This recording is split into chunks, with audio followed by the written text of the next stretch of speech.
हमने यहाँ पे देखा था कि जितने भी हमारे एग्ज़ाम से रिलेटेड जो भी इम्पोर्टेंट क्वेश्चन जीके या जीएस से रिलेटेड बन सकते हैं उनको हम लोगों ने कल देखा था 20 क्वेश्चन, ठीक है। क्योंकि हम डेली अब क्या करेंगे, डेली 20 क्वेश्चन सॉल्व करेंगे जीके के। आप जीके में इसमें से क्या होगा कि आपके हर एक सब्जेक्ट से क्वेश्चन लिए जाएंगे जो कि आपके प्रत्येक एग्ज़ाम के लिए काफ़ी इम्पोर्टेंट होंगे। तो कल हमने आपसे एक क्वेश्चन पूछा था कि ऑक्सीजन मतलब कि वायुमंडल में नाइट्रोजन कितने प्रतिशत है। तो धर्मेंद्र जी ने इसका बिल्कुल राइट आंसर दिया था, 78% है जो वायुमंडल में नाइट्रोजन गैस है, ठीक है। देन आज हम बात करें तो पहला क्वेश्चन है आज का कि यदि पूर्ण तरंग दृष्टिकारी यानी कि फुल वेव रेक्टिफायर की निवेश आवृत्ति इनपुट फ्रीक्वेंसी n है तो निर्गत आवृत्ति आउटपुट फ्रीक्वेंसी क्या होगी। तो इसमें से पहला था कि n/2, दूसरा है n और तीसरा है 3n/2, देन चौथा इसका कि 2n, ठीक है। तो इसका राइट आंसर हो जाएगा 2n। तो इसमें क्या पूछा गया था, इसमें पूछा गया है यदि पूर्ण तरंग दृष्टिकारी यानी कि फुल वेव रेक्टिफायर की निवेश आवृत्ति यानी कि इनपुट जो फ्रीक्वेंसी होती है वो n है तो निर्गत आवृत्ति यानी कि आउटपुट फ्रीक्वेंसी क्या होगी, ठीक है। तो इसकी आउटपुट फ्रीक्वेंसी क्या होगी, 2n होगी, क्योंकि इसकी जो इनपुट फ्रीक्वेंसी है वो n है तो आउटपुट होगी 2n। देन उसके बाद नेक्स्ट क्वेश्चन है कि किन 4 देशों को एशियन टाइगर कहा जाता है। तो आपका पहला ऑप्शन है कि हांगकांग, सिंगापुर, दक्षिण कोरिया और ताइवान। दूसरा है हांगकांग, चीन, सिंगापुर और ताइवान। तीसरा है कि हांगकांग, मलेशिया, सिंगापुर और चीन। और चौथा है हांगकांग, दक्षिण कोरिया और चीन और ताइवान, ठीक है। तो इसका राइट आंसर हो जाएगा हांगकांग, सिंगापुर, दक्षिण कोरिया और ताइवान, यानी कि जो 4 देश हैं जिन्हें हम एशियन टाइगर के नाम से जानते हैं वो कौन से हैं। तो हांगकांग हो गया, सिंगापुर है, दक्षिण कोरिया है और ताइवान है, इन्हें हम एशियन टाइगर कहा जाता है, ठीक है। देन उसके बाद हम अगले क्वेश्चन की बात करें तो भारतीय कृषि का विशिष्ट अभिलक्षण है। तो भारतीय कृषि का विशिष्ट जो अभिलक्षण है वो क्या है, तो है कि अधिक भूमि, कम श्रमिक अर्थव्यवस्था, मतलब कि अधिक भूमि है और जो श्रमिक अर्थव्यवस्था है वो कम है। देन उसके बाद है कि अधिक भूमि, अधिक श्रमिक अर्थव्यवस्था, यानी कि अधिक भूमि भी है और अधिक मतलब अर्थव्यवस्था भी है। और तीसरे में है कि कम भूमि, अधिक श्रमिक अर्थव्यवस्था, यानी कि कम भूमि है लेकिन अधिक श्रमिक अर्थव्यवस्था लगती है इसमें। चौथा है कि कम भूमि है, कम श्रमिक अर्थव्यवस्था। तो इसका राइट आंसर हो जाएगा कि जो भारतीय कृषि की विशिष्ट अभिलक्षण की हम बात करें तो इसमें क्या है कि कम भूमि है लेकिन अधिक श्रमिक अर्थव्यवस्था लगती है इसमें, ठीक है। तो इसका राइट आंसर हो जाएगा 3rd नंबर का। देन उसके बाद हम अगले क्वेश्चन की बात करें तो निम्न ब्रिटिश व्यक्तियों में से किसने स्वीकार किया था कि 1857 का विद्रोह एक राष्ट्रीय विद्रोह था, ठीक है। तो इनसे क्वेश्चन काफ़ी पूछे जाते हैं और यही क्वेश्चन हो सकता है कि आपके एग्ज़ाम में आ जाए। 1-2 नंबर मेंस के आपके पक्के हो जाते हैं यदि आप इसको 1-2 बार वीडियो को देख लेते हो, ठीक है। तो इसमें से था कि निम्न ब्रिटिश व्यक्तियों में से किसने स्वीकार किया था कि 1857 का विद्रोह एक राष्ट्रीय विद्रोह था। तो पहला तो है लॉर्ड डलहौजी ने, दूसरा है कि लॉर्ड कैनिंग ने, तीसरा है लॉर्ड एलनबरो ने और चौथा है डिज़रायली ने। तो इसका राइट आंसर हो जाएगा डिज़रायली ने ये स्वीकार किया था कि जो भारत में 1857 की क्रांति होती है वो एक राष्ट्रीय विद्रोह था, ठीक है। क्योंकि अलग अलग जो व्यक्ति थे उनके अलग अलग मत थे। कुछ बोलते थे स्वार्थी सैनिकों का विद्रोह है तो कुछ राष्ट्रीय विद्रोह बोलते थे, तो इसलिए उनका अलग अलग मत था, जिसमें से डिज़रायली ने क्या बोला था कि ये राष्ट्रीय विद्रोह है।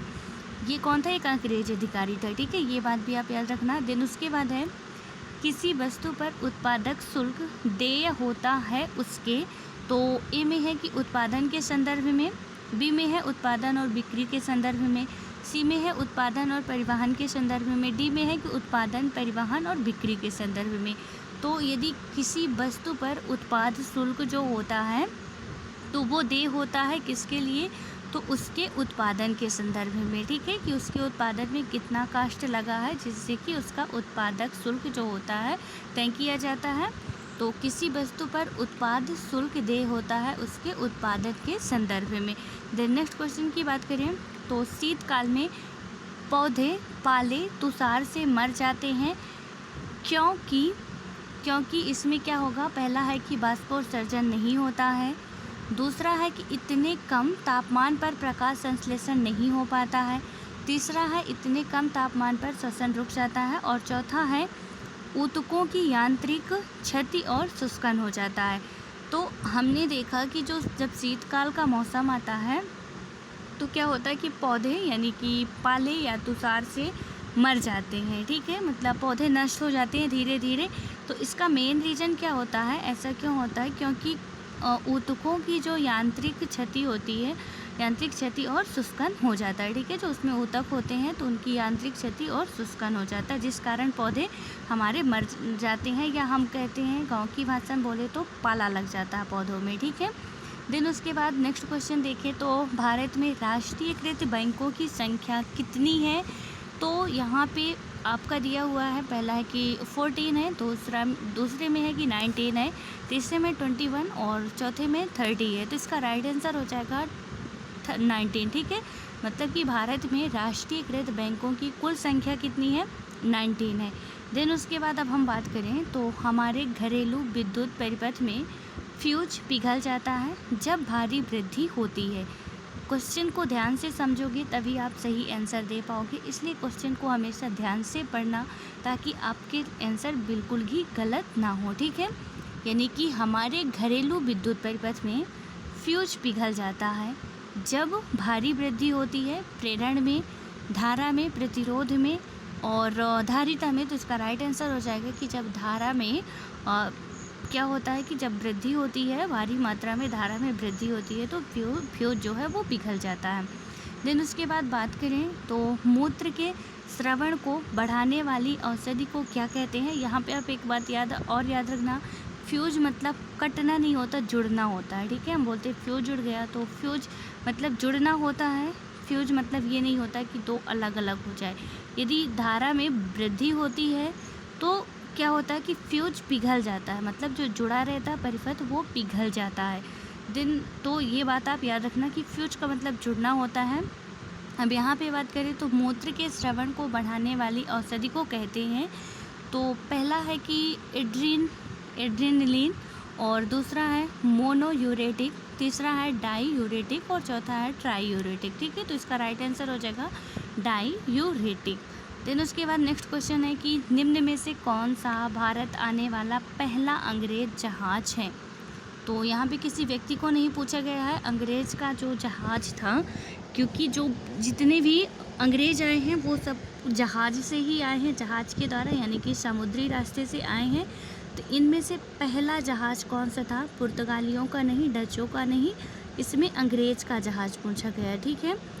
तो पहला था एलिजाबेथ, दूसरा था बंगाल, तीसरा था रेड ड्रैगन और चौथा था कि मेफ्लावर। तो इसका राइट आंसर हो जाएगा रेड ड्रैगन जो था वो पहला अंग्रेज़ जहाज़ था, ठीक है। ये बात आप याद रखना कि पहला अंग्रेज़ जहाज़ कौन था, रेड ड्रैगन था, जिससे वास्को डी गामा आए थे, वो पुर्तगाली थे, उनका जहाज़ दूसरा था, और अंग्रेज़ जो पहला आया था उसमें से रेड ड्रैगन होगा, ठीक है। देन नेक्स्ट क्वेश्चन की बात करें तो भारत में मुद्रा जारी करने का एकमात्र अधिकारी 1 रुपये के सिक्के मतलब 1 रुपये के सिक्कों तथा नोटों को छोड़कर निम्नलिखित में से किसके पास है।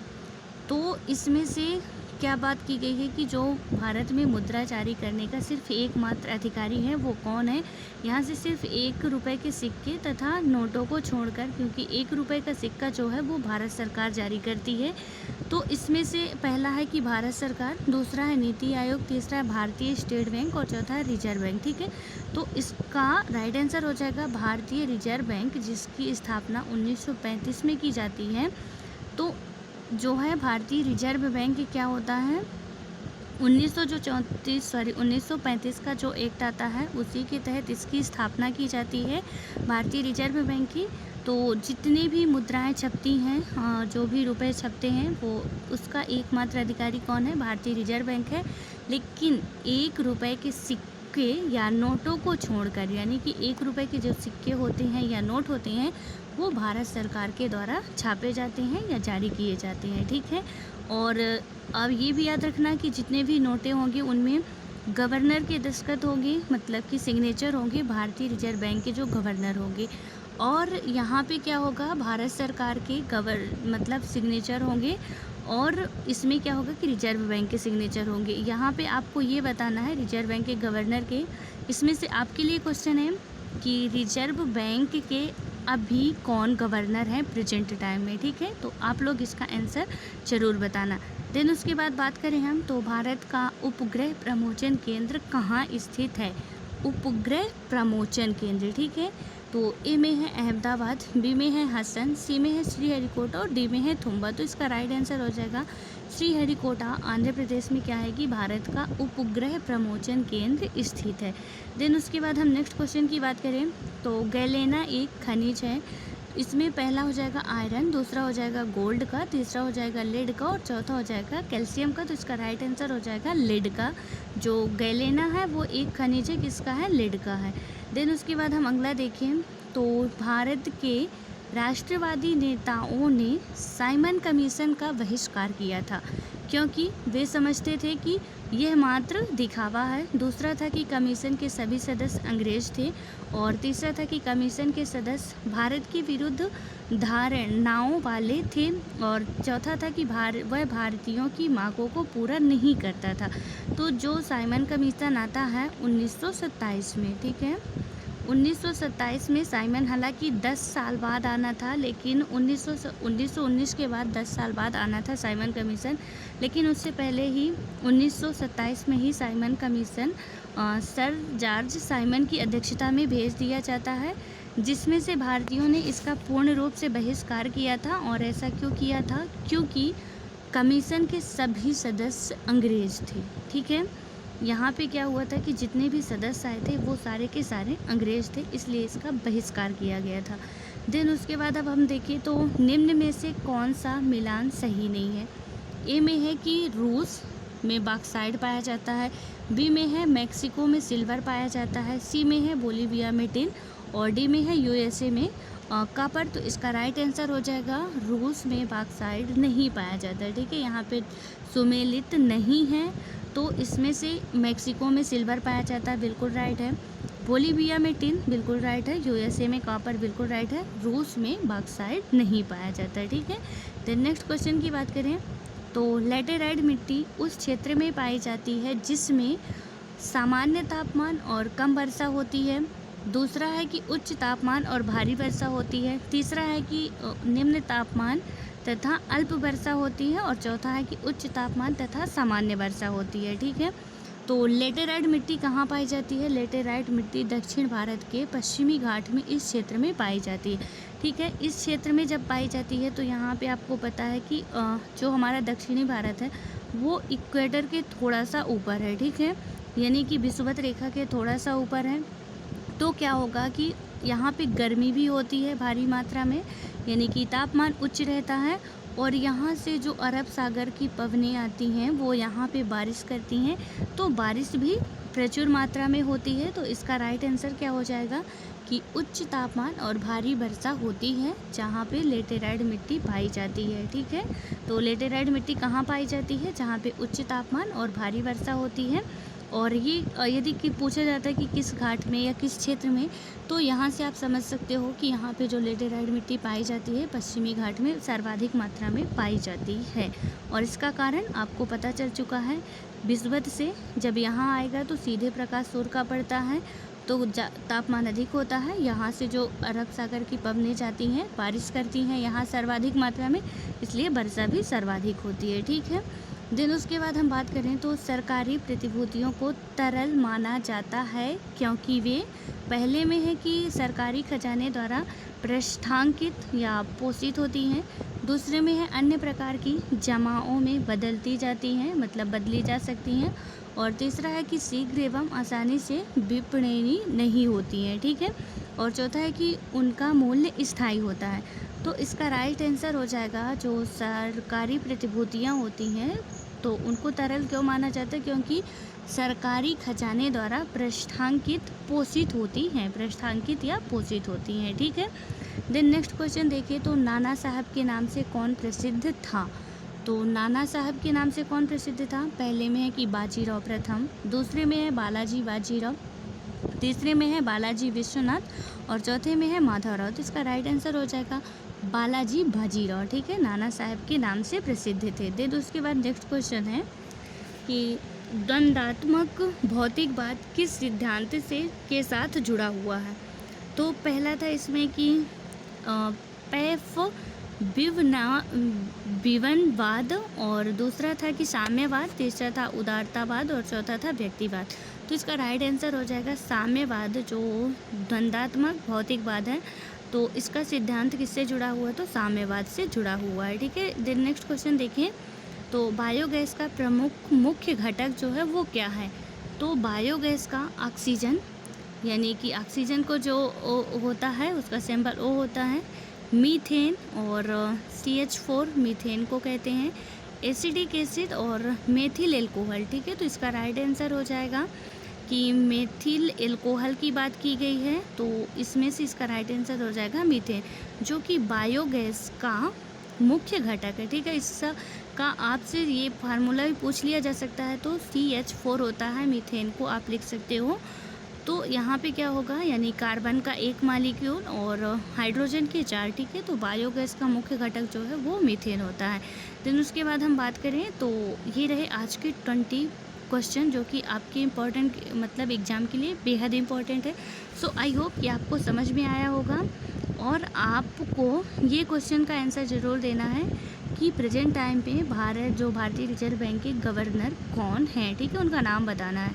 सो आशा करते कि आप सभी इसका राइट आंसर दोगे। अब मिलते हैं नेक्स्ट वीडियो में, तब तक के लिए बाय बाय, ऐसे ही इंटरेस्टिंग क्वेश्चन के साथ।